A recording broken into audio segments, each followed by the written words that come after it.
E aí pessoal, tudo bem? Eu me chamo Mariana e esse é mais um vídeo do canal dedicado à disciplina de resistência dos materiais.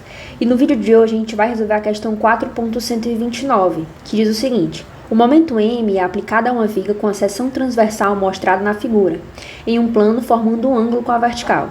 Ele pede na alternativa A para a gente determinar a tensão no ponto A, alternativa B, a tensão no ponto B, e a alternativa C, a tensão no ponto D, certo?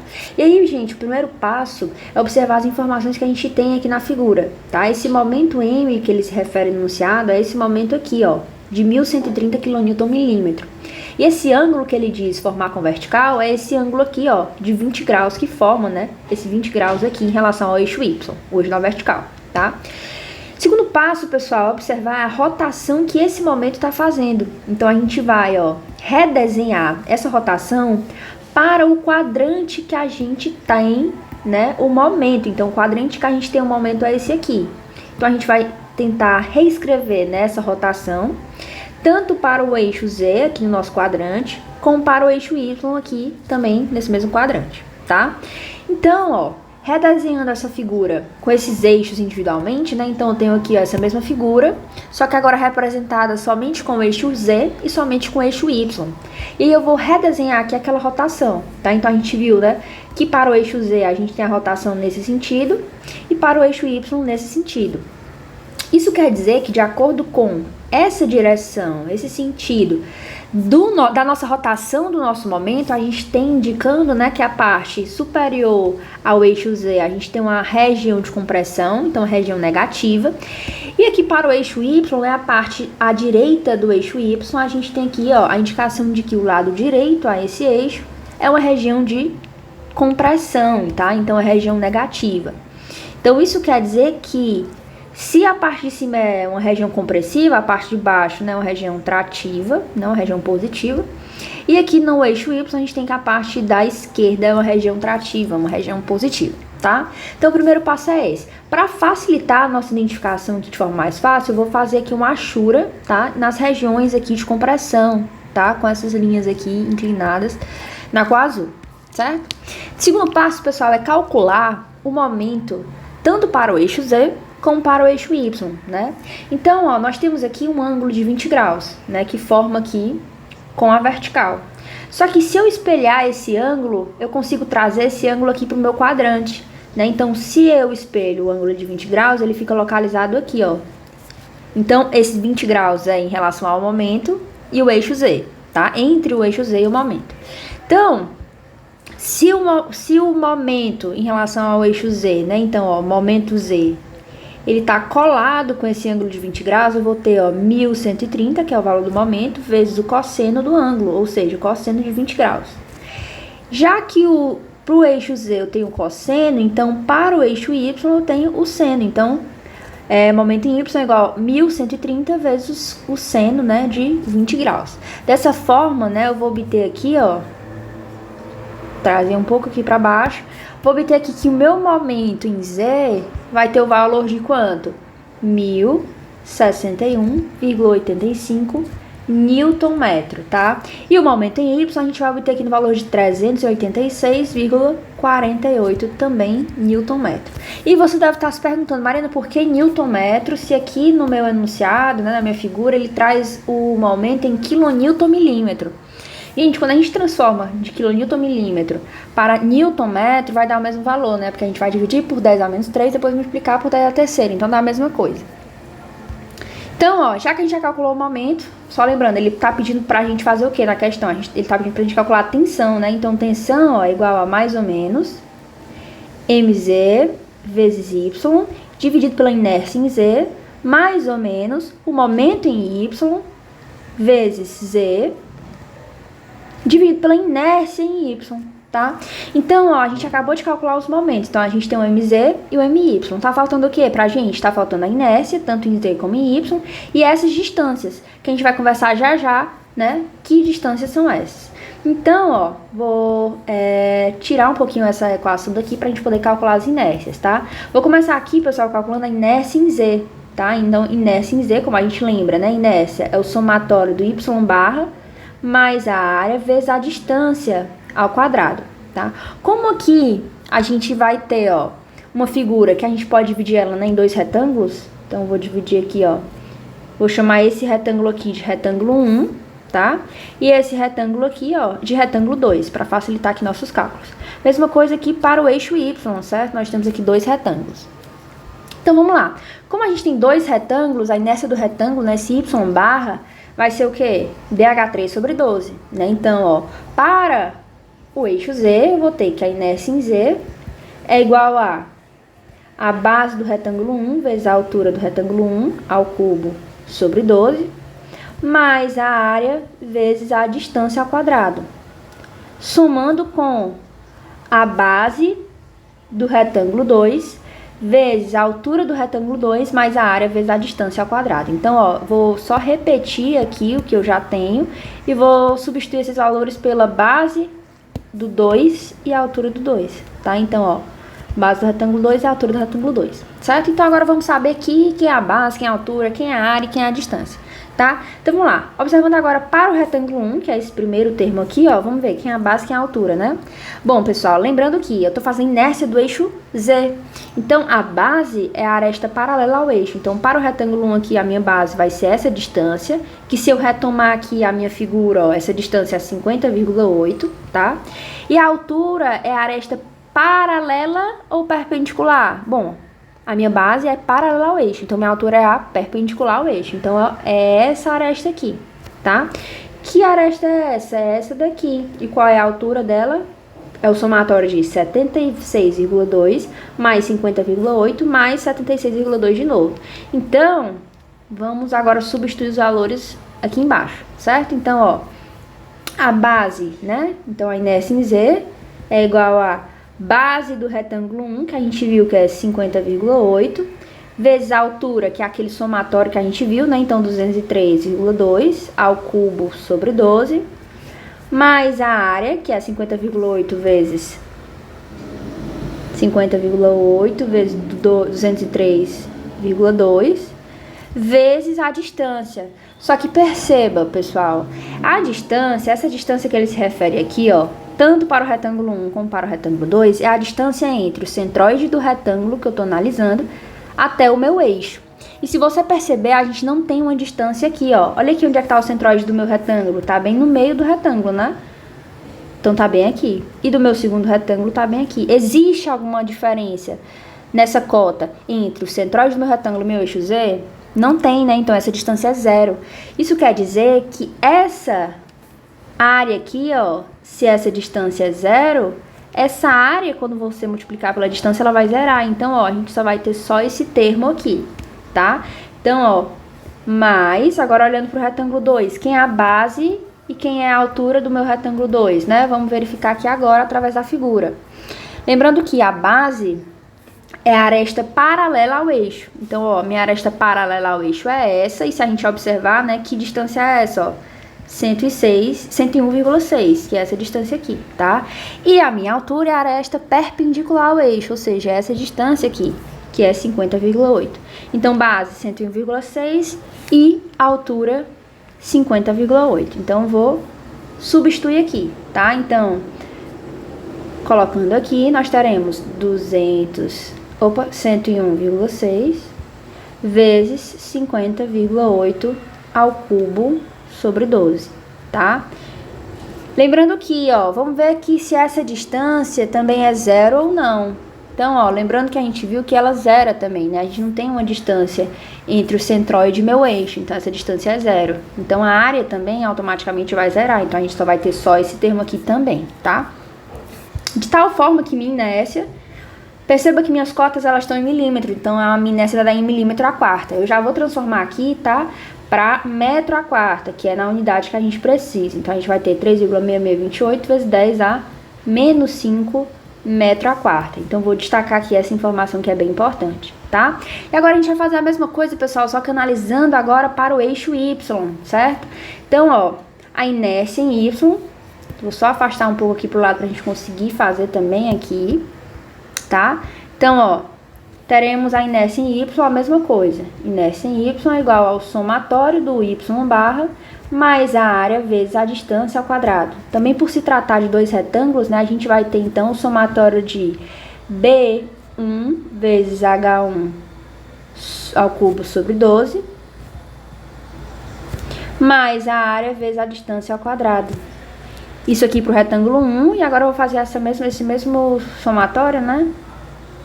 Para o retângulo 2, então mais a base do retângulo 2 vezes a altura do retângulo 2 ao cubo sobre 12, mais a área vezes a distância ao quadrado. Então agora a gente vai substituir, né, esses valores aqui. Então, primeira coisa, pessoal, vamos observar quem é a base do retângulo 1 e quem é a altura do retângulo 1 agora para o eixo Y, certo? Então, vamos lá, ó. Lembrando que a base é minha aresta paralela ao eixo. Então, aqui a minha base do retângulo 1, a minha aresta paralela a esse eixo é essa distância aqui, que a gente viu que é 203,2, tá? É esse somatório aqui, ó, de 76,2 mais 50,8 mais 76,2. E a minha altura é a aresta perpendicular, tá? Então, essa distância aqui, que se a gente verificar, né, essa distância é 50,8, tá? Isso para o retângulo 1. Então, vamos lá de substituir aqui, ó, os valores de B1 e H1. Então, a inércia em Y vai ser igual a base do retângulo 1, que a gente já viu, que é 203,2, vezes a altura, que é 50,8, ao cubo sobre 12. Mais a área, né? Então, vamos ver, a área aqui é a base vezes a altura, então, 203,2 vezes 50,8. Vezes a distância ao quadrado. Vamos ver, a gente viu que para Z não tinha uma distância, né? Vamos ver aqui se para Y vai ter.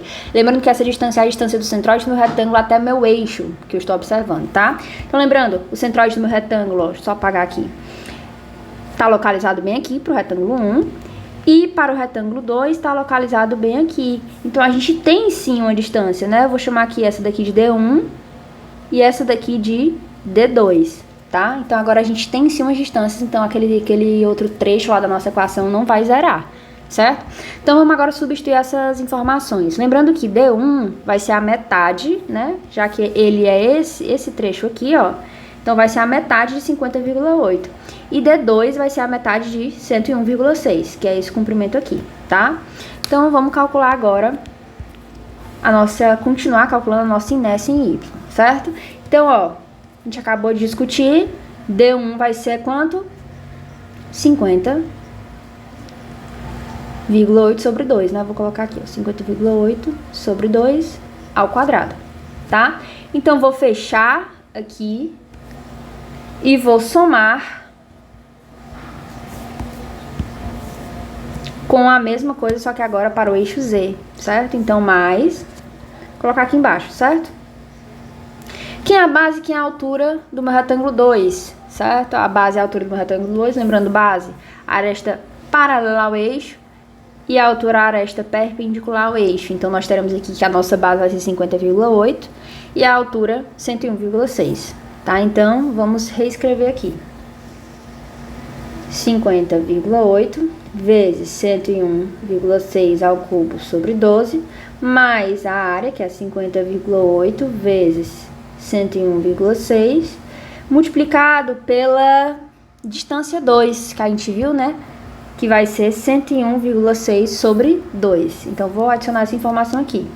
101,6 sobre 2 ao quadrado, tá? Então, eu vou colocar aqui essas distâncias também em parêntese aqui, certo? Então, fechando aqui o parênteses, lembrando que, como minhas cotas elas estão em milímetro, né, pessoal? Minha inércia vai dar em milímetro a quarta. Eu já vou transformar aqui para metro a quarta, porque é em metro a quarta que a gente substitui lá para calcular nossa tensão, tá? Então, finalizamos aqui com a inércia. E agora, lembrando que vou trazer novamente aqui, pessoal, a minha equação para calcular a tensão, que a gente comentou agora há pouco, né? Então, tensão é igual a mais ou menos mz vezes y, dividido pela inércia em z, mais ou menos my vezes z, dividido pela inércia em y, certo? Então, lembro que a gente já tem um momento em z, já tem um momento em y, já tem inércia em z, já tem inércia em y. Só faltam descobrir aqui, ó, essas distâncias, y e z. tá? Só que lembra que ele pediu pra gente calcular a tensão em alguns pontos específicos, né? Então a gente tem aqui, ó, a tensão em A, e aí a gente vai chamar esse Y de YA e esse Z de ZA, tá? E aí a gente vai ter também essa mesma equação para calcular a tensão em B e a tensão em D, tá? Então a gente só vai substituir aqui, ó, por tensão B vezes YB vezes ZB, tá? Mesma coisa também aqui para a tensão em D, certo? Então aqui, ó, o ponto D, tensão no ponto D, Y no ponto D e o Z também aqui no ponto D, certo? Então vamos lá. Vamos descobrir quem é esse YA, YB, YD, ZA, ZB e ZD, certo? Então vamos lá agora olhar para aquela figura que a gente desenhou no início, certo? Então, ó, perceba aqui algumas informações importantes, tá? Vamos lá. Observando aqui para Y, a gente tem os pontos, né? A gente tem aqui, ó, o ponto A, a gente tem aqui o ponto B e a gente tem aqui o ponto D. Mesma coisa que para o eixo Y, B e D, tá? Olhando aqui para o eixo Z, a gente tem aqui, ó, vou até desenhar de outra cor, certo? A gente tem que saber, né? A gente tem que descobrir quem é o YA, quem é o YB e quem é o YD, né? Então vamos lá. Esse Y é a distância na vertical entre o ponto e o eixo, tá? Então, ó, a distância entre o meu ponto e meu eixo aqui, para o ponto A é o YA, para o ponto B, o YB, e para o ponto D, a distância do ponto também até o eixo. Então, ó, YD. Só que você concorda comigo que o YA e o YB, aqui eles são iguais? Então, ó, nós teremos aqui que o YA é igual ao YB, que eles têm os valores de 25,4 milímetros, né? Por que 25,4? Porque lembra que lá nas cotas, essa distância toda é 50,8. Então, o YA é a metade de 50,8 e o YB também metade aqui de 50,8. Só que perceba que o Y dele é um valor diferente, né? Ele é essa distância aqui. E eu tenho que essa altura toda é 203,2, né? Então, se a altura toda é 203,2, a metade aqui, ó, é quanto? 101,6, né? Então, 203,2 dividido por 2. Então, 101,6 também aqui em milímetro, tá? E agora a gente vai observar aqui para o eixo Y, tá? No eixo Y, a gente vai conseguir encontrar o ZA, o ZB e o ZD, tá? Porque são as distâncias na horizontal. Então, lembrando que esse ZA, ZB e ZD é a distância do ponto até o meu eixo. Então, aqui, ó, a gente vai ter o ZA, distância horizontal do ponto A até o eixo Y. A gente vai ter aqui, ó, o ZB. E, ó, observe que não tem distância entre o ponto D e o eixo. Então, esse ZD a gente já pode colocar aqui que é 0 milímetros, tá? E você concorda comigo que ZA é igual a ZB? Então, ó, vou colocar aqui, ZA é igual a ZB e eles terão a distância de 101,6, que se você observar lá na cota, é justamente, ó, esse comprimento aqui, tá? 101,6. Então, agora a gente é só substituir nas equações, certo? Então, vamos lá, ó. Começando aqui calculando a tensão no ponto A, a gente vai ter essa equação, onde nós teremos, né, mais ou menos momento em Z, que é 1061,85, vezes a distância YA. Lembra que a gente viu lá que YA era 25,4? Então, 25,4, como estava em milímetro, ó, vou colocar aqui para metro, multiplicando por 10 a menos 3, tá? E quem é minha inércia em Y? A gente também calculou, né? 3,6628 vezes 10 a menos 5. Mais ou menos o momento em Y, que também calculamos. O momento em Y deu 386,48 vezes o ZA, né? Aqui agora calculando o ponto A, então o ZA, que foi 101,6. Lá também, como estava em milímetro, vou multiplicar 10 a menos 3 para transformar para metro. Dividido pela inércia em Y, que foi 26638 vezes 10 a menos 5. Só que perceba, ainda a gente não consegue saber o valor da tensão em A. Por quê? Porque a gente tem aqui, ó, mais ou menos essa fração, tá? Só que quem é que vai determinar se é mais ou se é menos? Bom, ó, para o primeiro termo, onde a gente analisa aqui para Z, a gente precisa observar se o ponto A ele está na região compressiva ou trativa. Então, ó, a gente faz essa análise tanto para o eixo Z como para o eixo Y, tá? Para poder determinar esses sinais. Então, o ponto A para o eixo Z, ele está localizado bem aqui, então ele está na região, ó, de compressão, certo? E já para o eixo Y, o ponto A está localizado bem aqui e também está na região de compressão, tá? Então, tanto o primeiro termo como o segundo termo vão ser negativos, certo? Então, vamos substituir lá agora os sinais, tá? Então, tanto vai ser menos para o primeiro termo como menos para o segundo termo, de tal forma que agora sim a gente consegue calcular, tá? Então, a tensão em A vai ser menos 2,210 vezes 10 a sexta Pascal, então, megapascal, né, MPa. Então, calculamos a tensão para o ponto A. A tensão para o ponto B, gente, lembra que tanto YB foi igual ao YA, assim como ZB foi igual ao ZA, aqui, ó, a gente viu que tanto YA e o YB foram iguais para Z, e iguais também aqui para tanto para Z como para Y, né? Então, a gente vai repetir esses valores, lembrando que a gente está repetindo só porque foi igual, tá? Então, a gente vai repetir esses valores e a gente vai observar se o sinal ele vai mudar, tá? Porque os valores aqui até então não mudaram, né? A gente viu que foi igual, então agora a gente só vai observar os sinais, certo? Então, ó, a gente vai analisar aqui os sinais tanto para o Z como para o Y, né? Então, agora para o ponto B.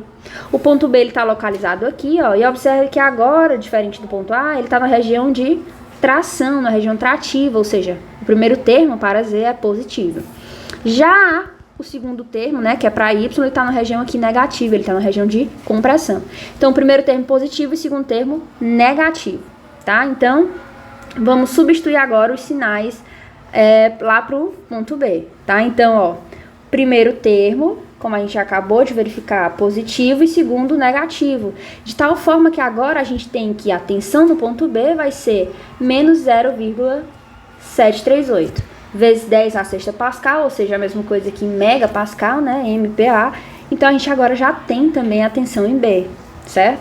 Só que perceba que tanto YD como ZD foram diferentes, né? De YA, de YB, de ZA e de ZB. Então, a gente não pode só copiar e colar como a gente fez da outra vez, tá? Então, eu vou trazer aqui esses valores de momento e de inércia, mas essas cotas aqui, ó, eu vou trocar, certo? Tanto as cotas como os sinais, tá? Então, a gente agora vai substituir o valor de YD, que a gente viu lá que YD era quanto? 101,6, né? Como lá estava em milímetro, eu vou multiplicar 10 a menos 3 para transformar para metro, tá? E você lembra que ZD, né, que é esse valor que a gente vai colocar aqui agora, deu zero? Então, se deu zero, significa dizer que todo esse termo aqui, ó, vai zerar, né? Porque o numerador multiplicado por zero, ele zera. Então, se esse segundo termo vai zerar, eu não preciso nem ver o sinal para ele, né? Então, vou ver só aqui para o eixo, o sinal, né, em relação do ponto D em relação ao ponto o eixo Y, certo? Então, YD tem qual valor? A gente já tinha calculado, né? Ó, YD 101,6. Então, eu vou substituir esse valor aqui, ó. Que foi o que eu fiz. Só que eu preciso saber se ele é positivo, né? Esse termo aqui, se ele é positivo ou se ele é negativo. Como eu tô olhando para o eixo Z, né, o ponto D aqui, ó, no eixo Z, ele tá na região trativa, tá? Então, ele tá na região positiva.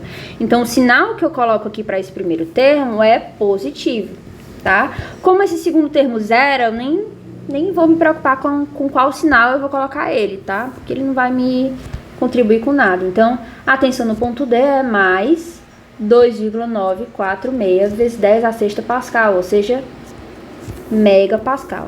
Então, finalizamos nossa questão, temos aqui calculado, né, tanto a tensão para o ponto A, B e D. Se você gostou do vídeo, não esquece de curtir, e se você ficou com alguma dúvida, não esquece de comentar aqui. Um abraço e até o próximo vídeo.